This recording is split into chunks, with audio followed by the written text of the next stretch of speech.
Banal nasa langit, Diyos na lumikha sa lahat ng bagay, Diyos ni Abraham, ni Isaac, ni Jacob, Diyos na aming mga ninuno. Nagpupuri kami, nagpapasalamat ngayong gabi na makadaog kami sa prayer meeting.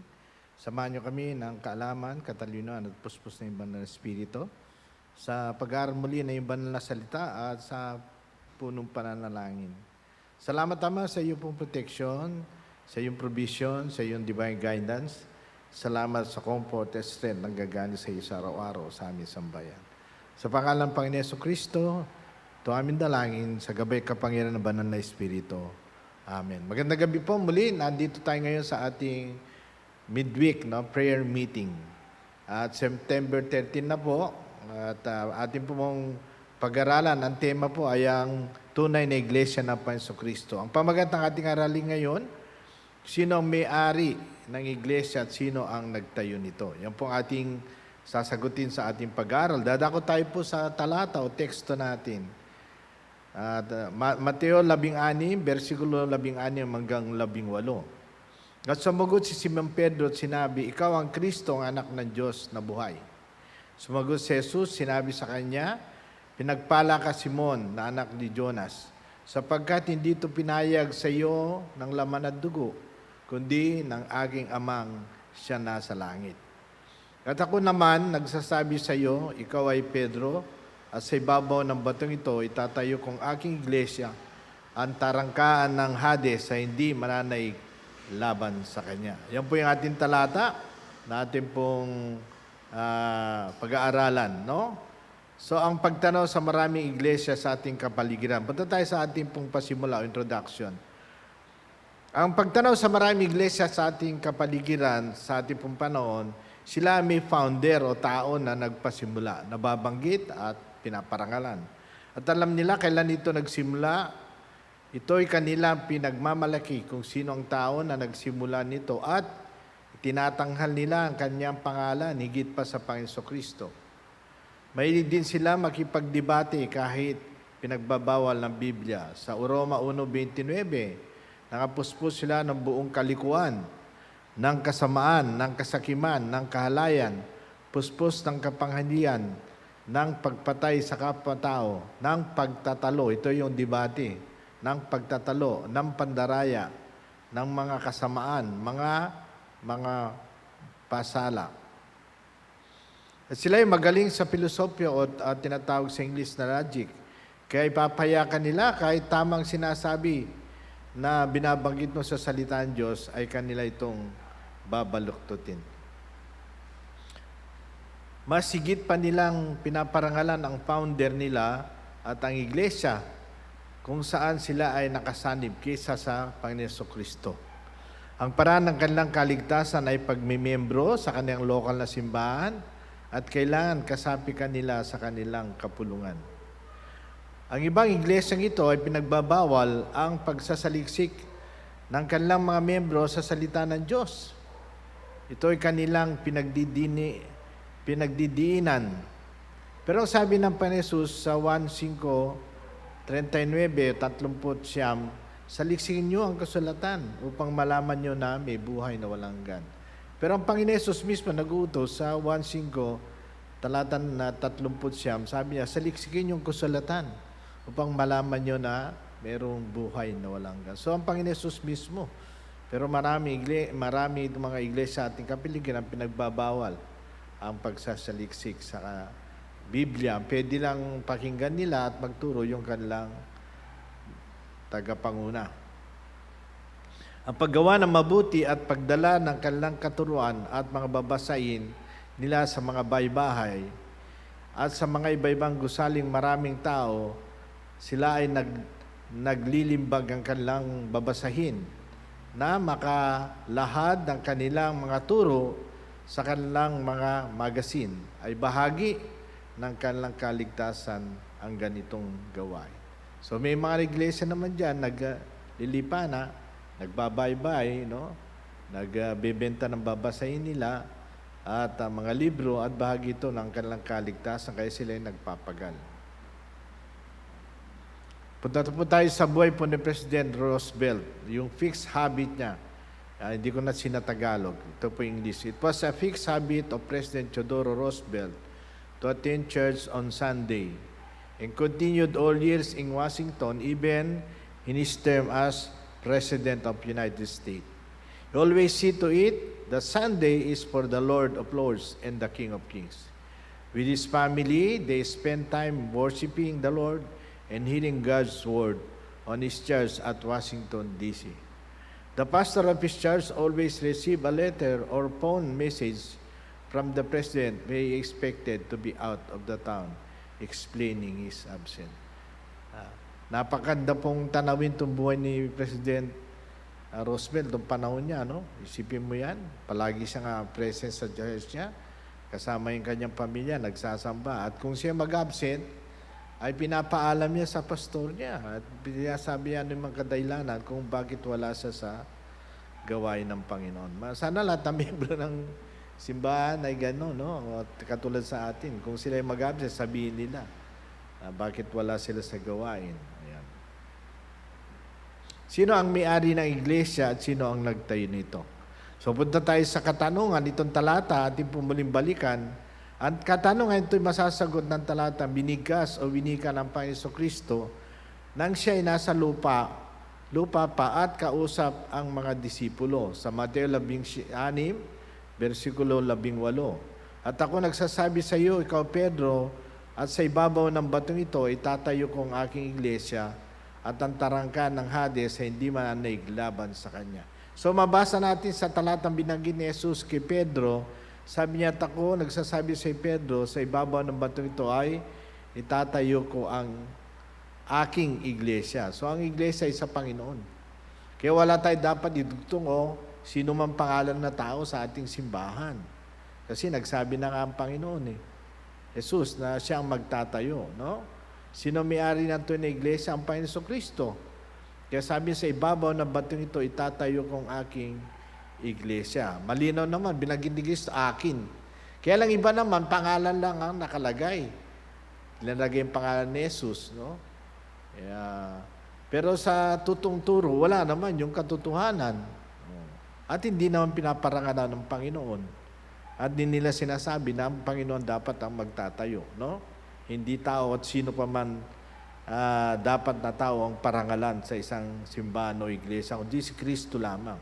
Kaya tinawag na Church of the Lord Jesus Christ. Yan ang true church. Si Kristo, bakit si Kristo ang may-ari ng tunay na iglesia? Ito yung mga kadailanan. Si Kristo ang namatay at tumubos sa mga mananampalataya at miyembro ng tunay na iglesia, ang iglesia ng Panginoon. So lahat ng bahagi, katawan, membro ng tutong iglesia ng Panginoon, siya ang nagmay-ari kasi siya ang tagapagligtas. Siya ang Diyos nagkatawang tao para iligtas lahat ng makasalanan. At lahat ng sumampalataya sa Panginoon ay binigyan niya sila ng buhay na walang hanggan. Yan nga ang Roma 5:8. Pinagtagubilin ng Diyos ang kanyang pag-ibig nang tayo makasalanan pa. Si Kristo ay namatay para sa atin. No?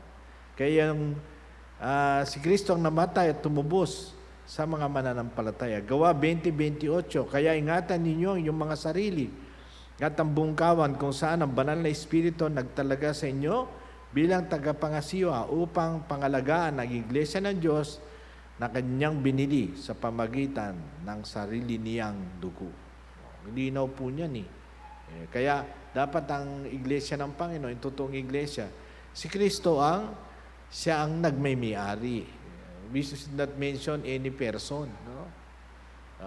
May mga pastor tayo o tinatawag na overseer, tagapanguna, yun ay tinawag ng Panginoon, tinalaga ng Panginoon. Pero hindi pwedeng ilagay sa kanya yung pangalan ng church. Kasi hindi naman siya ang tagapagtubos. Punta tayo sa mga takadailan, bakit siya nagmay-ari. Pangalawa, ang katotohanan nito, pinagdiinan ni Apostol Pablo sa iglesia ng Corinto sa 1 Corinthians 6:19-20. Hindi ba ninyo alam na yung katawan ay banal na dako ng templo ng banal na Espiritu nasa inyo at ito ay tinanggap nyo mula sa Diyos at kayo hindi sa inyong sarili dahil kayo ay binili ng halaga. Luwalhati nga ninyo ang Diyos na sa inyong katawan at sa iyong espiritu na pag-aari ng Diyos. Actually, binili tayo, tinubos tayo. Ang buhay ng Panginoon siya naging kaparaanan para tayo ay maligtas sa kapahamakan sa impyerno at maging bahagi ng kanyang iglesia.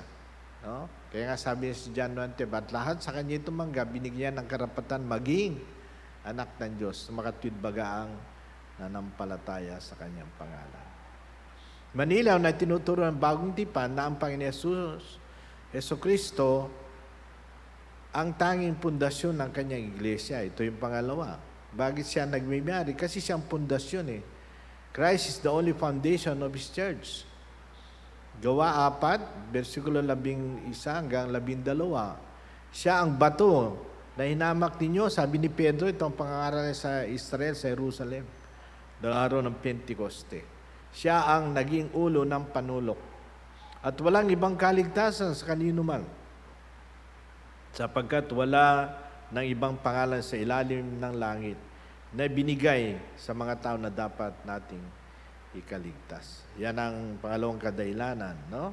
Sapagkat wala ng ibang saligan ang may lagay ng sino man maligan sa nakalagay na siya ay si Jesucristo. Unang Korinto 3:11.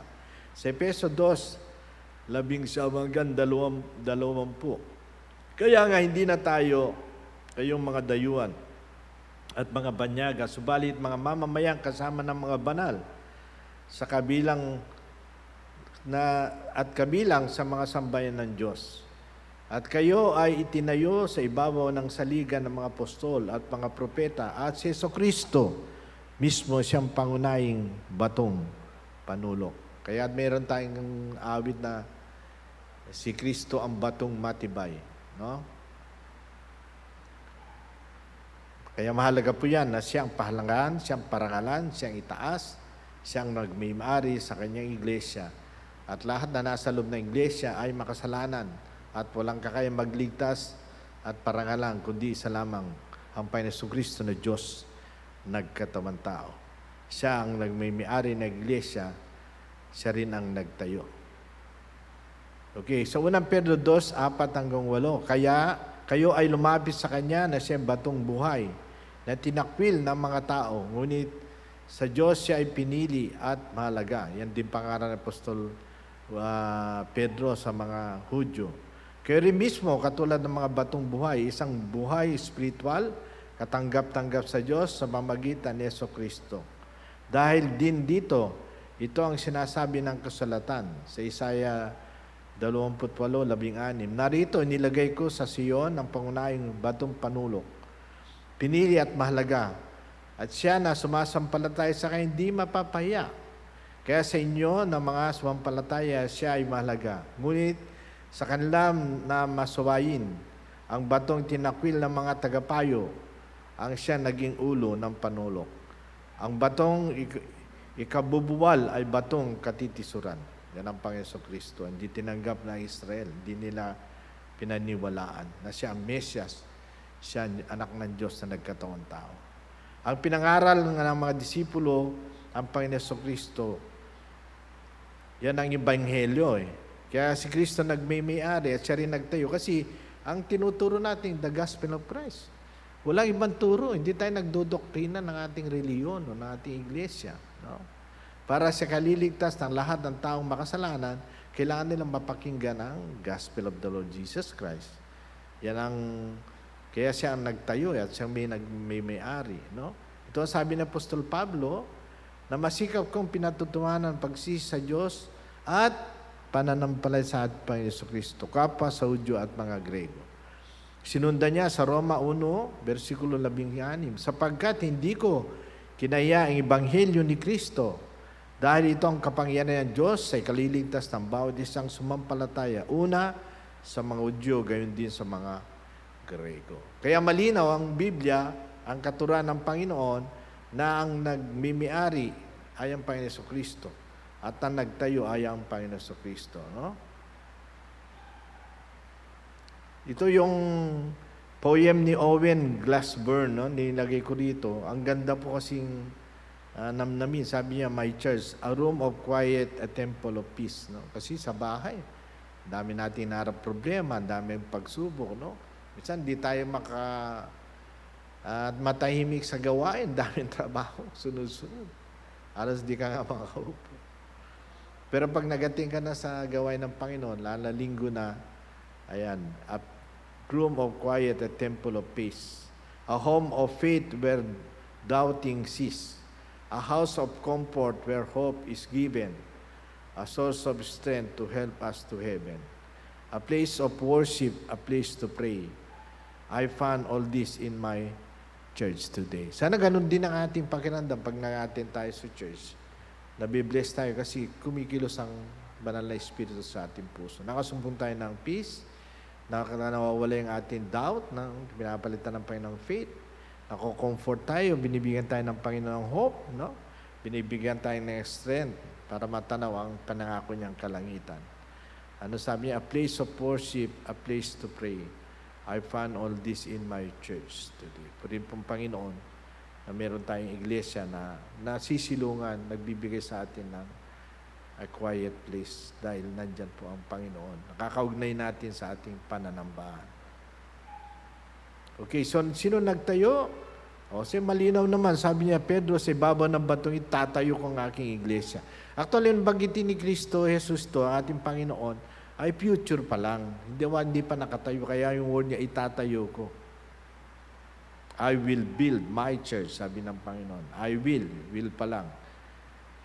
Ayon sa talatang itong binigas ng Panginoon Kristo, siya ang magtatayo nito. At sa ibabaw ng bato, ito itatayo ko ang aking iglesia. Ang mga talatang nabanggit ng Panginoon, dito ay siya ay nasa lupa pa at panghinaharap o future incense. Ibig sabihin niya, ang iglesia ay wala pa at itatayo pa lang niya ito. Siyempre alam natin nang si Kristo ay pagkatapos ng kanyang death, burial, resurrection, no? After 40 days, umakyat na siya, dumating ang Pentecost, yun, nag-start na. Pero siya lahat ang ginamit ng Diyos Ama para ipakita siyang may ari, ang Panginoon, dahil binigay niyang buhay niya, no? Siya ang tagapagligtas, ang ebanghelyo ang gospel of Christ, ang gigimparan para maligtas ng tao. Yung ating pinapangaral, hindi doktrina ng ating simbahan. At siya rin nagtayo, kasi sinabi niya rito, sa ibabaw ng batong ito, itatayo ko aking iglesia.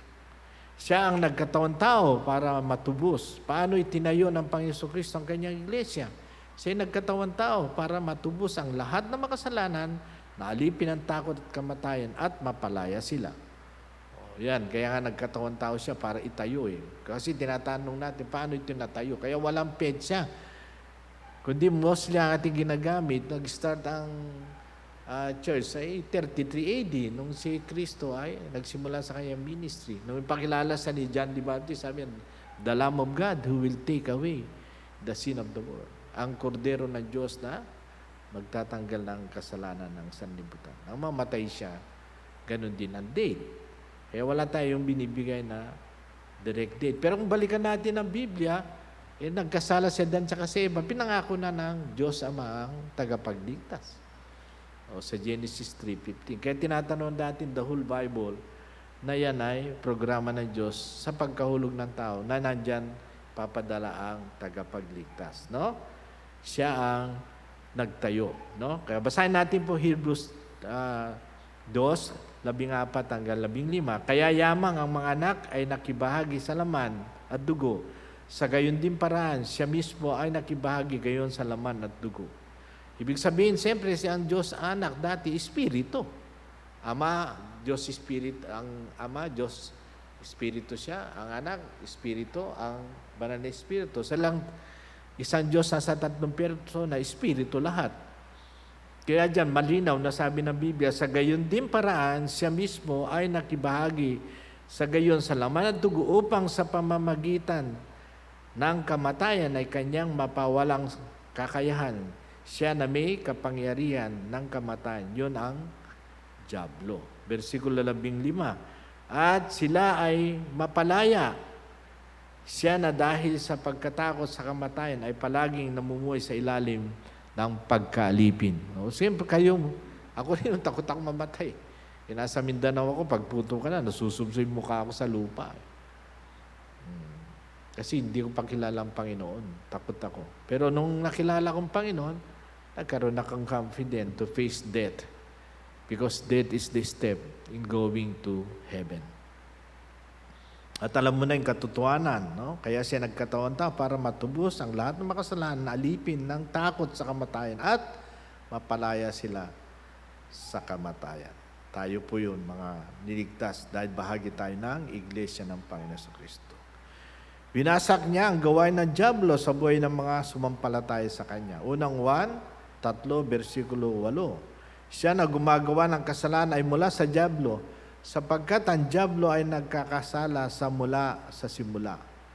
Ang anak ng Diyos ay nahayag sa dahilang ito upang wasakin niya ang gawa ng dyablo. Ayan, paano niya tinayo? No?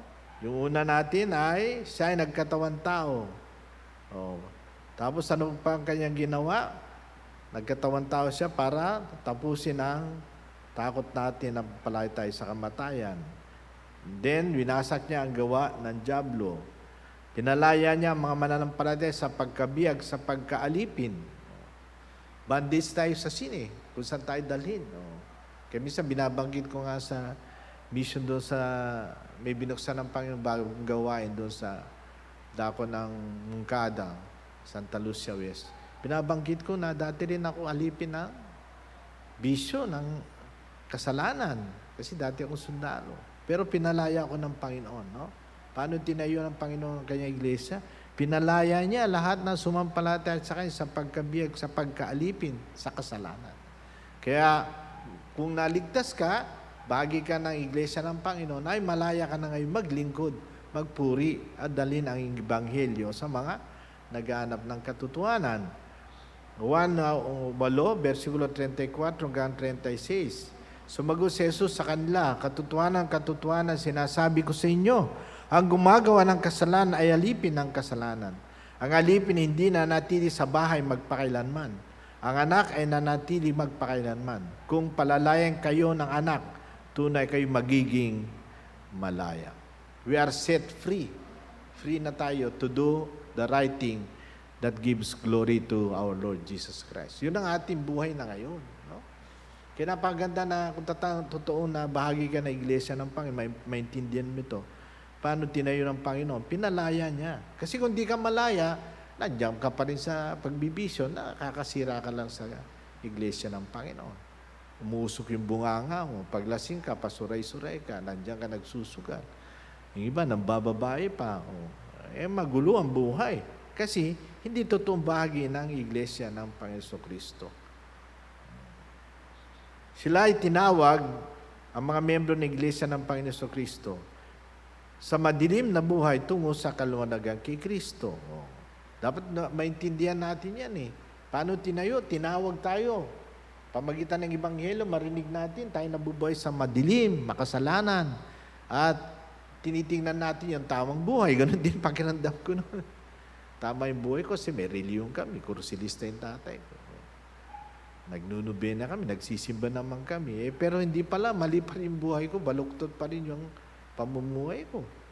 Kasi nga, reliyon. Hindi naman tunay na iglesia ng Panginoon Yesus sa aking kabahagi.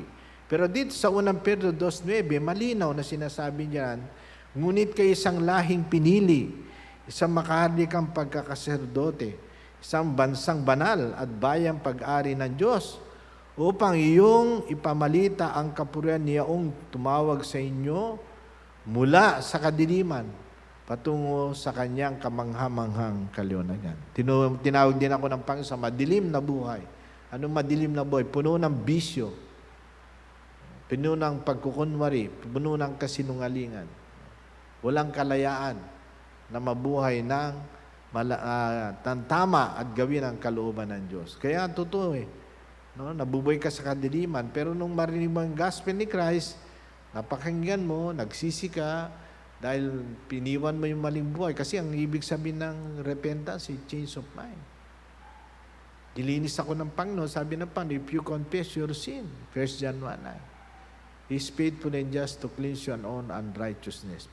Dininis ako ng Panginoon. Pinatawad ako ng Panginoon, nilinis ako sa lahat ng karumihan. Yan.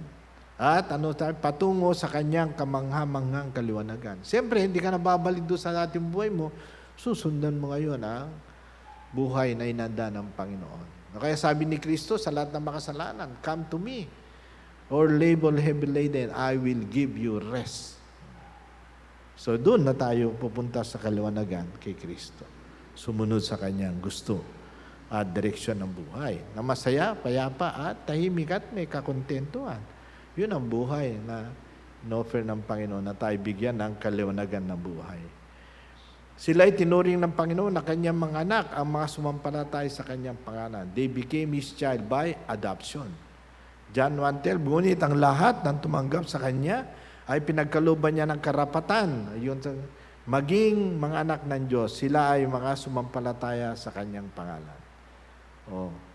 Kaya malinaw yan maging mga anak ng Diyos. Ang salitang maging, hindi dati. Nung iniwan ko yung reliyon ko dahil sumampalataya ko sa Panginoon, naging anak ako ng Diyos. Yan, March 8, 1981. Sila ang sumampalataya sa kanyang pangalan. Sumampalataya ko sa Panginoon. Sa totoong Diyos, tagapagligtas. At naging bahagi ako ng totoong iglesia ng Panginoon Kristo. Sundan natin ang malinaw na adoption. Galatia 4, 4-6. Ngunit nang dumating ang kaganapan ng panahon, sinugo ng Diyos ang kanyang anak na pinanganak siya ng isang babae at pinanganak sa ilalim ng kautusan. Upang matubos siyaong mga nasa ilalim ng kautusan, nang sa gayon na matanggap natin ang pagkaampon. Yan ang pagkaampon, adoption. At yamang kayo ay mga anak, isinugo ng Diyos ang espiritu ng kanyang anak sa inyong mga puso na tumatawag, Aba, Ama. So yung araw yun, na-adapt tayo kay Christ, nung tayo magsisitanggapin siya, meron na tayong karapatan sabihin, Ama ko, Amang banal. Kasi may relasyon ka na sa Ama. Hindi lahat ng nagsasabi, Ama, ay merong ugnayan sa Diyos kasi hindi naman sila adopted. Wala nga silang ugnayan, hindi nga sila naampun. Nagibagi sila ng simbahan, reliyon, sekta. Pero sa biblical presentation ng truth, hindi po, wala. Ganun din ang kalalagayan ko dati. Dahil sila'y sumampalataya sa Kanya bilang bahagi ng Kanyang iglesia, ito po yung panguli. Gusto ng Panginoon ay makasama sila sa kalangitan, sa tahanan ng Kanyang Ama. Yan pa po ang katotohanan, no? Paano itatayo ng Panginoon ng Kanyang iglesia? So gusto ng Panginoon, lahat yung mga naligtas na nampalataya, bahagi ng True Church of the Lord Jesus Christ, ay makasama ng Panginoon. Dahil siya ang may-ari, siya nagtayo, makasama niya, dadal sa kalangitan. O yan, tingnan niyo po yung binanggit niyang talata, John 17:24, binanggit ni Christ sa the Lord's Prayer. Actually, ang Lord's Prayer talaga yung John 17. Sabi, Ama, ninanais ko na kung saan ako naroon, yun ding mga binigay mo sa akin ay magkaparaon kasama ko, upang mamasdan nila ang aking kalwatian na binigay mo sa akin, sapagkat inibig mo ako bago tinatag ang sanlibutan. O linaw po ng katotohanan, no? Dahil sila'y sumampalataya sa Kanya bilang bahagi ng Kanyang iglesia, gusto ng Panginoon makasama sila sa kalangitan, sa tahanan ng Kanyang Ama. Oh, ang ganda po. May hope. Ang tunay na bahagi ng iglesia ng Panginoon Kristo ay may pag-asa, may tinatanaw na lugar kung saan gusto ng Diyos, anak, makasama tayo doon sa lugar ng Kanyang Diyos, Ama. Purihin po ang Panginoon, no? Ito ang sabi niya sa mga disipulo nung siya'y paalis. Sabi niya sa John 14:2-3, sa bahay ng aking Ama ay maraming tirahan. Kung hindi gayon ay sinabi ko sana sa inyo, ako'y paroroon upang maghanda ng dako para sa inyo. Kapag ako'y nakaparoon, makapaghanda ng dako para sa inyo, ako ay muling babalik. Kayo aking tatanggapin sa aking sarili upang kung saan ako naroon ay dumuon din kayo. Napakaganda pangako ng Diyos yan. Kasi hirap na hirap nga tayo magpunta sa ibang bansa. Kailangan ng passport, kailangan ng visa, kailangan ng pera. Wala tayo noon . Pero dahil sa Panginoon Kristo, bahagi ka ng tutong iglesia, ipaganda kang lugar ng Panginoon, babalik siya para kung saan, kukunin ka, dadaling ka rin doon. Yan ang tinatawag natin, hintay natin na second coming, the rapture. Yan po ang mga katotohanan. Ang totoong bahagi ng iglesia ng Panginoon Kristo ay merong lugar sa kalangitan na inanda ng Panginoon. Ito yung chorus po, kakantayin ko lang. sa awit po natin, The Family of God. I'm so glad I am part of the family of God. I've been washed in the fountain, cleansed by His blood. Join hands with Jesus as travel this soul. For I'm part of the family of God. Napaganda po yung join hands with Jesus as we travel this road. No? Kasama natin ang Panginoon. Tayo po, natutong miyembro ng Iglesia ng Panginoon Kristo. Siya ang nagmay-ari nito, siya ang nagtayo nito. Kaya siyang maparangalan, siyang samba, siyang malalhati sa ating kalagitnaan. At yan po ang ating natapos na rin. Dadako po tayo sa pananalangin para dalhin po yung mga kabigatan at pasanin para po sa ating iglesia at sa ating pong bansa. Tayo po ay manalangin na. Dakilan Diyos, amang nasa langit, muli nagpupuri kami, nagpapasalamat sa gabing ito na nakadako kami sa pag-aral ng salita sa aming pong prayer meeting. Salamat Panginoon na may dulog din namin sa iyong iglesia, ang First Baptist Church of Manila. Maging sa linggo, sa mga activity na meron kami sa early morning worship. Ganun din po sa iyong tagapagsalita, ang MC, at lahat po ng kapatid na dadako ay bigyan sila ng biyaya at pagpapalang spiritual sa pananambahan. Ganun din po sa Sunday School. Bless you po ang bawat department, ang bawat Sunday School teacher, mga nag-assist, ang bawat kapatid na makadako para sa pag-aaral at lalong paglalim sa kaalaman sa katotohanan.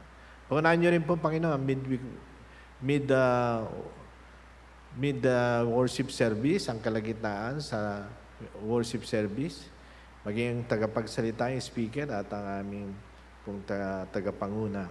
Bless you patuloy po ang choir din na ginagamit nyo sa kanilang pag-awit at song offering. Salamat maging sa gabi na may vesper hour. Pagpalain nyo ang mga gawain sa linggo para sa paglagong spiritual at pananambahan. Sa mga hindi available sa umaga, ay meron pong available na time sa vesper hour sa gabi.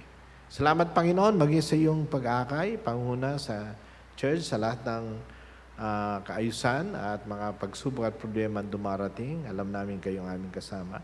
Tulungan yung administrative board na bigyan silang wisdom, knowledge, at kaalaman sa kanila pong responsibilidad sa kanila pong mga gawain. Tulungan niyo sila sa kanila ring kalusugan, kalakasan at kanila pong pananampalataya. Pinanalangin namin, Panginoon, maging mga outreach na hinandil namin, kayo patuloy magpala, maging ang mga Bible study na pinapangunan na Pastor Boy at Sister Sari sa paglabas sa Cagdao, Quezon City, maging pong outreach na binuksan niyo, Panginoon, sa aming pagpunta ni Sister LB, Sister Mina, at ang mga kapatiran diyan po sa dako ng UP Bliss sa Sabado ng hapon. Ngayon sa umaga ng hapon, binuksan niyo rin pong mission outreach sa dako po ng San Mateo. Salamat sa mga pamilyang dumadako at nagnanasa maturuan. We glorify you, God, for your open doors na nilalagay para makapag-share kami ng iyong gospel. Pinapanalangin din namin, Panginoon, ang mga organization ng church. Tulungan niyo po magpatuloy. Maging mga young people, ang Young Pro, ang Dorcas, at maging po ang mga senior citizen po ng church na nagnanasa rin na kapag normal po yung fellowship. Pinapanalangin din namin, Panginoon, ang mga kapartner po ng iglesia sa gawain niyo po sa mga Bible school na magpapatuloy po sa dako ng Mindanao, sa dako po ng Bisaya, sa Luzon. Ang Luzon dito po sa Porac, sa Lubao, sa panguna po ni na Pastor and Mrs. De Leon, Panginoon. Pastor William Is De Leon. Kayo rin po magpala sa mga tunuturuan, mga natuturo sa lugar din na nalagaan. Ang Bible School, maging sa production niya po sa bigas, Panginoon. Pinapanalangin din namin, Panginoon, ang mga missionaries na sinusuport ng church ng First Baptist of Manila sa Luzon, Visayas, Mindanao. Salamat sa kanilang pagpapagal, sa kanilang buhay, patuloy silang kalingain, tulungan sa kanilang kanya-kanyang area sa pagpalaganap ng Ebanghelyo. Tulungan niyo po ang kanilang sistema sa pag-disciple at pagtayo po ng mga core group para maalagaan, magkaroon po ng katatagan ang bawat mission work na yung binuksan sa Luzon, Visayas at Mindanao. Maging po ang mga foreign missionaries ng church, ay tulungan niyo sila maging nasa Southeast Asia, sa dako po ng Myanmar, sa Thailand, sa Cambodia, gandi po Panginoon sa Bangladesh at marami pang lugar na naabot po na yung salita sa panguna po na yung mga lingkod, maging sa Africa, sa Tanzania at Ethiopia, Panginoon. Maging mga nasa Haiti, na malayong lugar, tulungan niyo po. Maging ang nasa dako po ng Israel sa Tel Aviv, si Pastor Morales. Pinagpipray din namin, Panginoon, ng Israel. Tulungan niyo po na niniwala ko marami pang kaluluwa ililigtas niyo pamagitan ng Ebanghelyo ng Panginoon. Kaya tulungan yung mga mananampalatay doon na magpunyagi sa kabila na dyan ng persecution. Maging ang mga believers sa dako pa ng Ukraine na ngayon po nasa gera po ang kanilang bansa, na marami pang believers doon, tulungan niyo po. Maging matatag sila at harapin ano man po yung tinuturo niyo ay patuloy ng panghawakan ang kaligtasan at ang Ebanghelyo ng Panginoon tinanggap nila na meron po silang Diyos Panginoon tagapagligtas. Tulungan niyo rin po yung mga pastor at workers doon maging matatag, Panginoon, sa kanilang pananampalataya. We're praying also, Father God, sa mga brethren, churches, missionaries, at Bible School Seminary sa Amerika na tumatayo sa panindigan ng fundamentalism at Trinitarianism. Kayo magpala, tumulong, gumabay din sa kanila na patuloy silang maging matatag at pagibayuhin ang kanilang gawain. Marami pang kaluluwa, madalas sa impanan, marami pa pong train na mga workers para sa field nyo, Panginoon. Salamat na kayo po ang Panginoon Diyos na nakakalam na lahat ng sitwasyon, maging po ang sitwasyon ng church na pinagpipray ko, lalo po yung mga senior citizen namin na talaga yung kanilang kalalagayan, sitwasyon, physical health na marami na silang nararamdaman. Iabot na yung kayong comfort nyo at provision nyo, guidance, divine guidance nyo, Lord. Sa mga senior citizen namin na may karamdaman, maging kanilang family, kayo pong bigay ang katatagan, comfort at strength at financial needs sa kanila, Panginoon. Pinapanalangin din namin, Ama, ang aming bansa, maging aming Pangulo si President Ferdinand Bongbong Marcos Jr. Sa leadership niya sa aming bansa, bigay siya ng good health, strength, wisdom, lalo na po sa maraming problema ang inaharap ng bansa namin. Tulungan niyo ang kanyang pamilya, kanyang kalusugan, ang kanyang direksyon din, Panginoon. Kasama ng kanyang kabinete, lahat po nasa cabinet niya.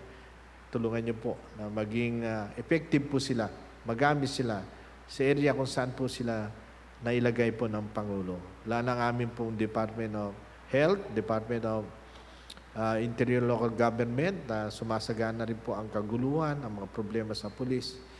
At ang peace and order, Panginoon. Tulungan niyo po ang DND, AFP, ang mapanatili ang peace and order sa buong isla po namin, simula sa Mindanao, Visayas at dito sa Luzon. Pangunahan niyo rin po ang Department of Agriculture na naging problema namin ng bigas, maging po ang mga commodities, ang kamatis, maging ang sibuyas sa bawang, Panginoon.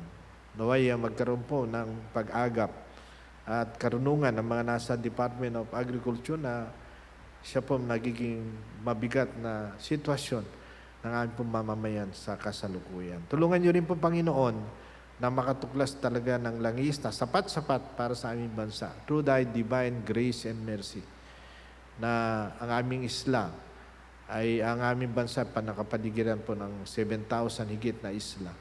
Naway makatuklas po ng langis sa Mindanao, kundi sa Bisaya, o dito po sa banda pa ng West Philippine Sea sa Palawan. Salamat, Panginoon, na kayo po tumutulong sa aming bansa, maging sa pagpapalaganap ng gospel. Salamat bawat evangelical churches na tumatayo at na nagmi-mission sa iba-ibang lugar. Kaya kayo po ang patuloy na inaasahan namin gumawa sa bawat manggagawa nyo.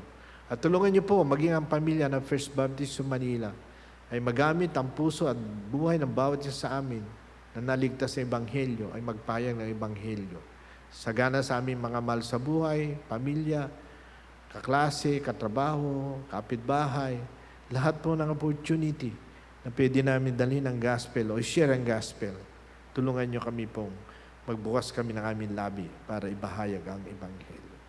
Pinupuri ka namin, Panginoon, sa gabing ito na kayo pong amin nakasama at tulungan nyo po ang bawat kapatid na manangan sa iyong pangako, manangan sa iyong salita at tanawin kung sino kayo sa aming buhay. Dahil kayong Diyos na makapangyarihan sa lahat, Diyos na hindi nagbabago, Diyos na walang pasimula at walang katapusan, Diyos na nandyan sa lahat ng dako. Dahil ito aming dalangin, may pasalamat. Sa pangalan ng Panginoon Jesucristo, na aming Panginoon Diyos, tagapagligtas, sa kapangyarihan gabay ng banal na Espiritu. Amen.